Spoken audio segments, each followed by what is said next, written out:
So these guys are putting a new fence on that side of our apartment complex, which you probably already saw that because of the drone footage and everything else. So today I wanted to talk to you about these guys. These are the cases to my in-ear monitors. Anyway, in-ears, talking about those today. They're all just standing there. They've been standing there for like 45 minutes. They went on the truck. Neighbor's dog. It's just a noisy Tuesday. Let's go inside to do this. In-ears.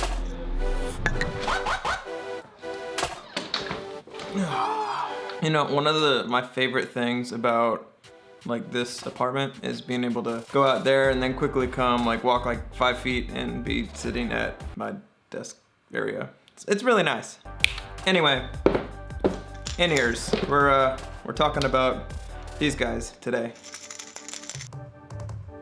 Every time I'd pick that case up, sound like a shaker, like a in-ears. We're talking about these today. Over the last like 10 years or so, there have been a ton of companies that make these guys that have just like sprung up out of everywhere.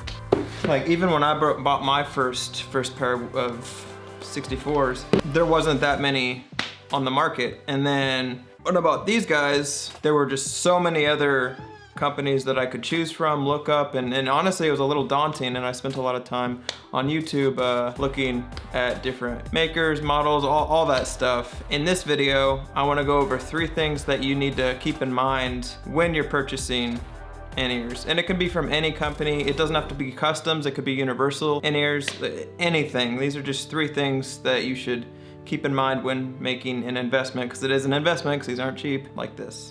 Tip number 1.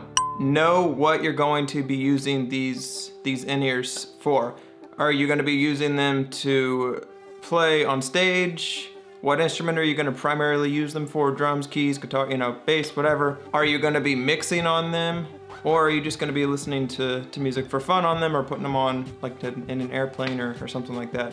Because based on that, it's going to have an impact on what you end up purchasing and what models you end up looking at. With that, that leads into our second point, which is going to be more drivers doesn't necessarily mean better headphones. And I know a lot of companies will kind of like market towards that. Like, so for example, drums, you want a lot of low drivers to like get that kick drum and everything else, which does help, but that doesn't necessarily mean that it's gonna be sound better or anything like that.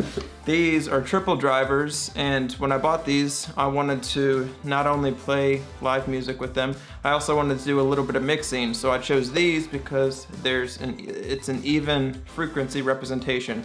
1 low, 1 mid, 1 high. With these, I bought these primarily for playing live. I wasn't gonna mix on them because I just didn't really use these to mix all that much when I had these, so I decided to get something geared more towards live performance.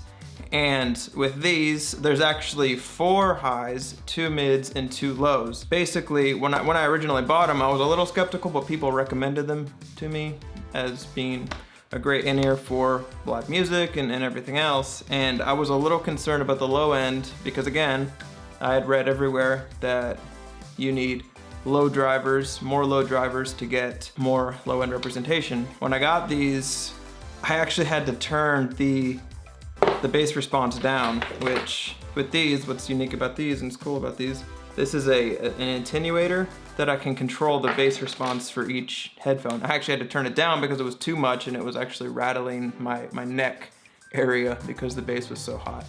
And lastly, this one isn't going to affect the audio quality, but it will affect the longevity of your in-ears and how well they hold up the more you use them. That's gonna be looking at the build quality of not only the in-ears themselves, but also the cable, the case, all of that stuff, because that does play a factor, especially if you're traveling and doing stuff like that, and these are gonna live in the bottom of a backpack or something else. With these, when I bought them, these are my Jhaudios, not 64s. I really liked how thick the cable was, how like beefy the the in-ear itself was. And then the coolest thing, because I've known this to happen a lot with friends of mine, this connector right here that connects the cable to the in-ear screws on and is a 4-pin connector instead of a 2-pin connector. So it's gonna be a lot stronger and gonna be able to kind of handle being tugged on and everything else, especially if you put the cable down your shirt like I do. You're gonna be constantly jerking that thing up and there's gonna be a lot of pressure on that point. Versus these guys, again, love these 64s, but it's an issue. This is only a 2-pin connector with nothing to screw in. It's just held together by these two small pins. And it never happened to me, but I've known so many people with in-ears like this that have this design. Not necessarily just this company, there's a lot of companies that have that 2-pin design. The pins actually snap off in the in-ear and they have to send them out to get them fixed. And the cool thing about these guys is this whole contraption kind of eliminates that. That's about it, that's all I got for you. When you're buying in-ears, obviously do research, or anything expensive or even anything inexpensive. Just do your research, know what you're looking for and what your goals are for purchasing these, and you'll do great. There's no right or wrong, just do your research and you'll be happy with whatever company. Like, these are both great companies. Hopefully that helped. If you liked the video, go ahead and hit the subscribe button down below and hit the like button to help me out. Comment down below on what in-ears you have or what in-ears you want to get and why you want to get them. I'd love to hear from y'all. With that, I will see you guys in the next video. Bye.